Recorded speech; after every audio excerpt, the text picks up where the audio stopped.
hardly even seem like there was a cloud in the sky. Um, just hail melting on the side of the highway, and it was insulting.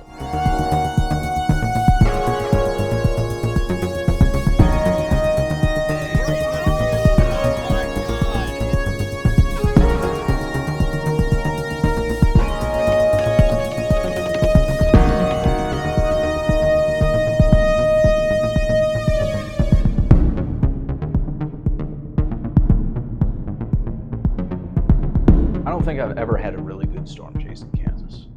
Not once. Not one time. My first time up in Kansas, I had the infamous May 26, 2021 bust. Drove all the way up to, I think it was Garden City.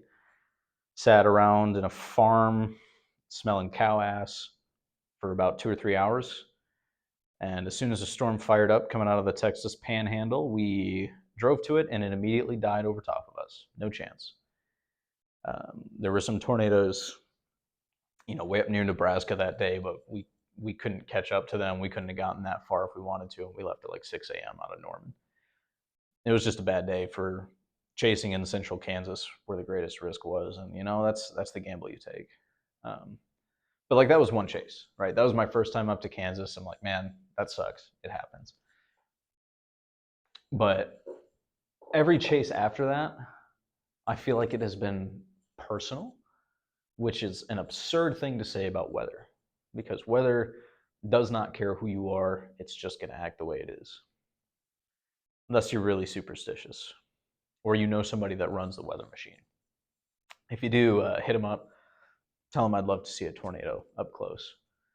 It's not just that one instance where a bunch of people were burned by that bust. The next time I was up there was the Andover Day, April 29th, 2022. Probably one of the best tornadoes of the year that day in Andover, Kansas. A lot of my friends have very fond memories of it. Josh Spear and I ended up in Woodbine, Kansas, in central Kansas, where, again, the greatest threat was supposed to be. And we saw, a tiny little corn dog looking funnel, I think. And it ended up maybe with a 30-second ground circulation, and it took the roof off a barn, and it was nothing major. And then that storm just struggled for the next 3 hours, and we stayed on it. And we missed. I caught a vague glimpse of the land spout that ended up crossing a major highway, and I missed the Andover tornado because we were just on the wrong storm at the wrong time. So in that instance, it wasn't just everybody that got burned. It was me and probably about half of the other chasers in the area were on the wrong storm at the wrong time. Fair enough. All right, it happens. You lose sometime. But that was 2 in a row where I went to Kansas and didn't see anything, despite the fact that there were storms. Can excuse one. I can kind of excuse the other one. At least we saw a nipply funnel and it did something, even though we couldn't really see it. 2024, first chase of the year, we were going to Independence, Kansas. That's the spot I had put in my GPS. That's the spot I had forecasted earlier in the day. I'd skipped class to go to Kansas, to far eastern Kansas. And I'm like, man, this is what looks the best to me. This is where I think we should go. My friends and I agreed on it. So we start off that way, heading towards Tulsa to go up there. My friend stops me about halfway up. We want to go to Winfield. We need to go to Winfield, Kansas. And I was really difficult to convince to go to Winfield because I just had a very strong feeling that we should be going to Independence, Kansas. And eventually I gave in because I had 2 people talking in my ear that were like, yeah, we should go to Winfield. Winfield looks the best right now. Let's go to Winfield. And I said, all right, fine. We'll go. And we went. And we had to do some backtracking to get to Winfield. And as we pulled into the town of Winfield, there was this little rain cell that had started up right to the south of town. And we kind of drove through some of the precipitation falling in front of it, but it was so weak we didn't think anything of it, And I thought, hey, maybe today's the actual day that we'll get something in Kansas, because behind that, heading into town, there was a brand new storm, and it looked strong. It was growing quickly. Hauled it out west to get in front of it, get this really good view from the field, and then we watched it die in front of us. And it was like, oh, that sucks. But maybe it'll recycle. We'll stay on it for a few miles. And it was very quickly apparent that was not going to happen with this storm. It was just done. So after that, we decided to kill the chase, head back. Got some storms around northern Oklahoma. Insult to injury,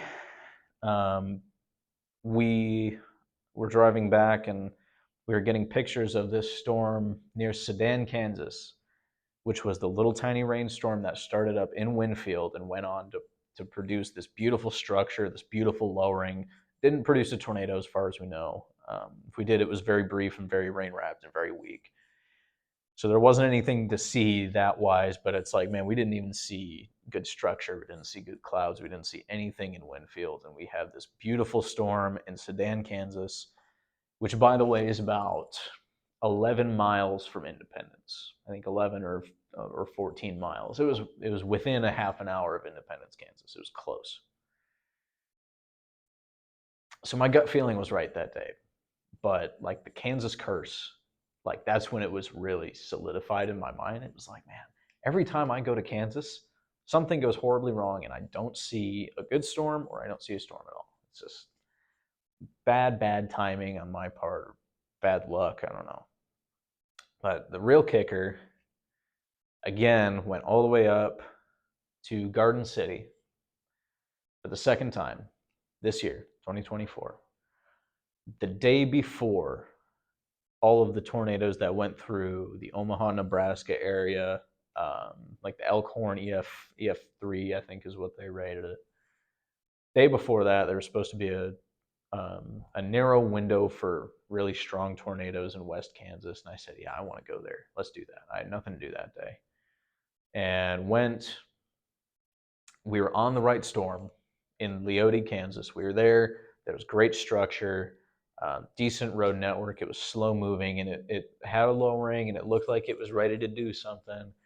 There was just no low level shear, and the storm that had formed to the south of it came up and killed it, right around sunset. And I was like, man, we just can't get it right in Kansas for some reason. But a storm fired up to the south and we chased that. And by the time we got to it, it was, we were looking at it on radar and it looked like it was something that was actually significant. It wasn't. Because we showed up and, it was like some nickel-sized hail that was on the ground and absolutely nothing else. It hardly even seemed like there was a cloud in the sky. Just hail melting on the side of the highway, and it was insulting. It was like this at this point, the state of Kansas just hates me personally, and I don't know what I did to offend the state of Kansas. I maybe said some not nice things about the topography of the state, but who's to say for sure? I'm just cursed to never see anything in Kansas. Thanks for watching. If you like this video, make sure you take a moment to subscribe and hit the bell button so you're notified every time a video like this comes out. And while you're at it, why don't you check out chasepal.us? That way you're able to connect with us over all social media platforms.